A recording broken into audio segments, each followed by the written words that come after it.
ನಮಸ್ತೆ, welcome back to my channel. ಇವತ್ತು ಹೆಸರುಬೇಳೆ ಮತ್ತು ಮೆಂತ್ಯ ಸೊಪ್ಪನ್ನ ಬಳಸಿ ಒಂದು ಆರೋಗ್ಯಕರವಾದ ಪಲ್ಯ ಮಾಡ್ತಾ ಇದ್ದೀನಿ. ಅದು ಚಪಾತಿ ಎಲ್ಲ ರೀತಿಯ ರೊಟ್ಟಿಯೊಂದಿಗೆ ತುಂಬ ಚೆನ್ನಾಗಿರುತ್ತೆ. ಒಳ್ಳೆ ಕಾಂಬಿನೇಷನ್ ಅಂತ ಹೇಳ್ಬೋದು.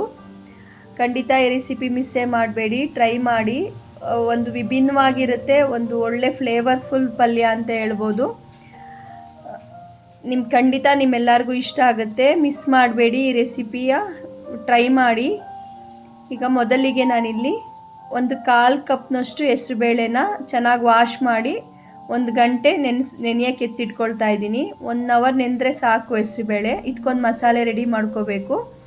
ಇಲ್ಲಿ 1 ಸ್ಪೂನಷ್ಟು ಕಡಲೆ ಬೀಜ, 1 ಸ್ಪೂನ್ ಧನಿಯಾ, 1 ಸ್ಪೂನ್ ಬಿಳಿ ಎಳ್ಳು, ನಂತರ ಇಲ್ಲಿ 3ರಿಂದ 4 ಬ್ಯಾಡಗಿ ಮೆಣಸಿನ್ಕಾಯಿ, ಒಂದು ಅರ್ಧ ಬಿಡಿಸಿರೋ ಅಂಥ ಬೆಳ್ಳುಳ್ಳಿನ ಸೇರಿಸ್ಕೊಳ್ತಾ ಇದ್ದೀನಿ. ಎಲ್ಲವನ್ನು ಅದರಿಂದ ಒಂದು ಘಮ ಬರೋವರೆಗೂ ಚೆನ್ನಾಗಿ ಫ್ರೈ ಮಾಡ್ಕೋಬೇಕು. ಇಲ್ಲಿ ಬಿಳಿ ಎಳ್ಳಿಲ್ಲ ಅಂದರೂ ಕಪ್ಪು ಎಳ್ಳು ಕೂಡ ಹಾಕ್ಕೋಬೋದು. ನಂತರ 1/4 ಸ್ಪೂನಷ್ಟು ಜೀರಿಗೆ ಕೂಡ ಸೇರಿಸ್ಕೊಳ್ತಾ ಇದ್ದೀನಿ. ಇವನ್ನ ಇದರಿಂದ ಒಂದು ಒಳ್ಳೆ ಘಮ ಬರೋವರೆಗೂ ಫ್ರೈ ಮಾಡ್ಕೋಬೇಕು. ಈ ಪಲ್ಯಕ್ಕೆ ಈ ಮಸಾಲೆನೇ ತುಂಬ ಒಳ್ಳೆ ಪರಿಮಳ ಮತ್ತು ಒಂದು ಒಳ್ಳೆ ಟೇಸ್ಟ್ ಕೊಡುತ್ತೆ ಅಂತ ಹೇಳ್ಬೋದು. ಎಲ್ಲವನ್ನು ಈಗ ಈ ರೀತಿ ಸಣ್ಣ ಊರಿನಲ್ಲಿ ಬಿಡದೆ ಕೈ ಆಡಬೇಕು. ಇಲ್ಲಿ ಅರ್ಧ ಕೊಬ್ಬರಿಗಿಂತ ಕಮ್ಮಿ, 1/4 ಭಾಗಕ್ಕಿಂತ ಜಾಸ್ತಿ ಕೊಬ್ಬರಿನ ತುರಿದು ಸೇರಿಸ್ಕೊಳ್ತಾ ಇದ್ದೀನಿ. ಆಲ್ಮೋಸ್ಟ್ 1 ಇಡಿಯಷ್ಟು ಕೊಬ್ಬರಿ ಇರ್ಬೋದು. ಒಣ ಕೊಬ್ಬರಿ ಹಾಕಿದ ಮೇಲೆ ತುಂಬ ಹೊತ್ತೇನು ಫ್ರೈ ಮಾಡೋದು ಬೇಡ. 1 ನಿಮಿಷ ಇವೆಲ್ಲವರೊಂದಿಗೆ ಫ್ರೈ ಮಾಡಿಕೊಂಡು ಸ್ಟವ್ ಆಫ್ ಮಾಡ್ಕೊಂಬಿಡಿ. ಬಾಣಲಿ ಕಾವ್ಗೆ ಕರೆಕ್ಟ್ ಅದಕ್ಕೆ ಅದು ಫ್ರೈ ಆಗಿ ರೆಡಿ ಆಗುತ್ತೆ. ಸ್ಟವ್ ಆಫ್ ಮಾಡ್ಕೋಬೇಕು.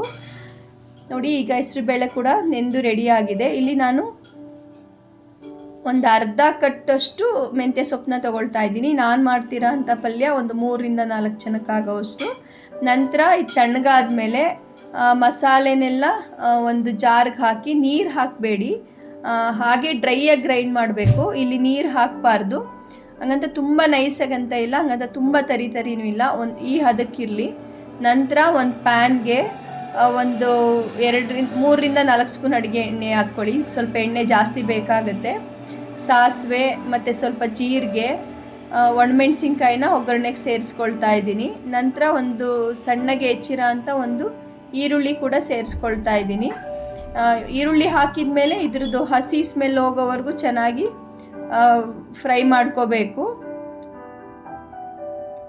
ನಂತರ ಇಲ್ಲಿ 2 ಟೊಮೆಟೊನ ಸೇರಿಸ್ಕೊಳ್ತಾ ಇದ್ದೀನಿ. ಟೊಮೆಟೊನೂ ಅಷ್ಟೇ 1-2 ನಿಮಿಷ ಒಗ್ಗರಣೆಲಿ ಫ್ರೈ ಮಾಡ್ಕೊಳ್ಳಿ. ತುಂಬ ಮೆತ್ತಗಾಗೋವರೆಗೂ ಬೇಯಬೇಕಂತ ಇಲ್ಲ. ಇಲ್ಲಿ ಸ್ವಲ್ಪ ರುಚಿಗೆ ತಕ್ಕಷ್ಟು ಉಪ್ಪು ಮತ್ತು ಅರಿಶಿನ ಹಾಕ್ಕೊಳ್ತಾ ಇದ್ದೀನಿ. ಯಾವಾಗಲೂ ಟೊಮೆಟೊ ಹಾಕಿದ ಮೇಲೆ ಅರಿಶಿನ ಮತ್ತು ಉಪ್ಪನ್ನ ಹಾಕಿದ್ರೆ ಟೊಮೆಟೊ ಬೇಗ ಬೆಂದ್ಬಿಡುತ್ತೆ. ಈಗ ಟೊಮೆಟೊ ಬೇಯೋಕ್ಕೆ ಮುಂಚೆನೇ ನಾನು ಹೆಸರುಬೇಳೆನ ಹಾಕ್ಕೊಳ್ತಾ ಇದ್ದೀನಿ. ಯಾಕೆಂದರೆ ಹೆಸರುಬೇಳೆ ಬೇಯೋ ಅಷ್ಟರೊಳಗೆ ಹೆಸರುಬೇಳೆಯೊಂದಿಗೆ ಟೊಮೆಟೊ ಕೂಡ ಚೆನ್ನಾಗಿ ಬೆಂದು ರೆಡಿ ಆಗುತ್ತೆ ಅಂದ್ಬಿಟ್ಟು. ನಂತರ ಈಗ ಹೆಸರುಬೇಳೆ ಹಾಕಿದ ಮೇಲೆ ಒಂದು ಅರ್ಧ ಕಪ್ನಷ್ಟು ನೀರನ್ನ ಸೇರಿಸಿ, ಸ್ವಲ್ಪ ಕರಿಬೇವು ಹಾಕಿ, ಲಿಡ್ ಕ್ಲೋಸ್ ಮಾಡಿ 8ರಿಂದ 10 ನಿಮಿಷ ಸಣ್ಣ ಉರಿನಲ್ಲಿ ಫ್ರೈ ಇದು ಚೆನ್ನಾಗಿ ಬೇಯಿಸ್ಕೊಳ್ಳಿ. ಹಂಗಂತ ತುಂಬ ಸ್ಮ್ಯಾಶ್ ಆಗಂಗೆ ಬೇಯಬೇಕಂತ ಇಲ್ಲ.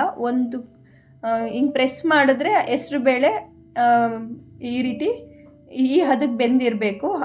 ಅಲ್ಲಿವರೆಗೂ ಬೇಯಿಸ್ಕೊಳ್ಳಿ. ನಂತರ ಸಣ್ಣಗೆ ಹೆಚ್ಚಿರೋ ಅಂಥ ಮೆಂತ್ಯ ಸೊಪ್ಪನ್ನ ಇದಕ್ಕೆ ಸೇರಿಸ್ಕೊಳ್ತಾ ಇದ್ದೀನಿ. ಮೆಂತ್ಯ ಸೊಪ್ಪು ಬೇಯಕ್ಕೆ ತುಂಬ ಟೈಮ್ ತೊಗೊಳ್ಳಲ್ಲ.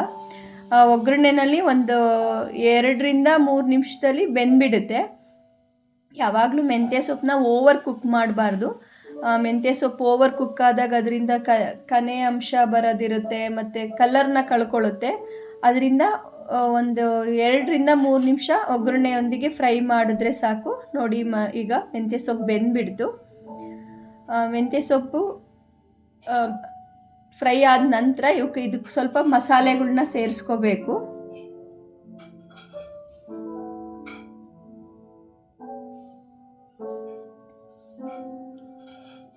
ಇಲ್ಲಿ ನಾವು ಖಾರಕ್ಕೆ ಇದುವರೆಗೂ ಮೆಣಸಿನ್ಕಾಯಿ ಏನು ಸೇರಿಸಿಲ್ಲ. ಬೇಕಂದರೆ ಹಸಿರು ಮೆಣಸಿನ್ಕಾಯಿ ಸೇರಿಸ್ಕೋಬೋದು. ನಾನಿಲ್ಲಿ ಖಾರದ ಪುಡಿನೇ ಹಾಕ್ಕೊಳ್ತಾ ಇದ್ದೀನಿ. 1 ಸ್ಪೂನು ಖಾರದ ಪುಡಿ, 1 ಸ್ಪೂನು ಧನಿಯಾ ಪುಡಿ ಅಂದರೆ ಸಾಂಬಾರು ಪೌಡರ್ನ ಸೇರಿಸ್ಕೊಳ್ತಾ ಇದ್ದೀನಿ. 1/4 ಸ್ಪೂನಷ್ಟು ಹಚ್ಚ ಖಾರದ ಪುಡಿನ ಸೇರಿಸ್ಕೊಳ್ತಾ ಇದ್ದೀನಿ. ಸಾಂಬಾರು ಪುಡಿ ರೆಸಿಪಿ ಆಲ್ರೆಡಿ ನಮ್ಮ ಚಾನಲಲ್ಲಿ ನಾನು ಹೋಮ್ ಮೇಡ್ ಸಾಂಬಾರು ಪುಡಿ ಅಂತ ಹಾಕಿದ್ದೀನಿ. ಆ ಸಾಂಬಾರು ಪೌಡರು ಈ ಥರ ಪಲ್ಯಗಳಿಗೆ ತುಂಬ ಟೇಸ್ಟ್ ಕೊಡುತ್ತೆ. ಈಗ ಸ್ವಲ್ಪ ರುಚಿಗೆ ತಕ್ಕಷ್ಟು ಉಪ್ಪನ್ನ ಸೇರಿಸಿ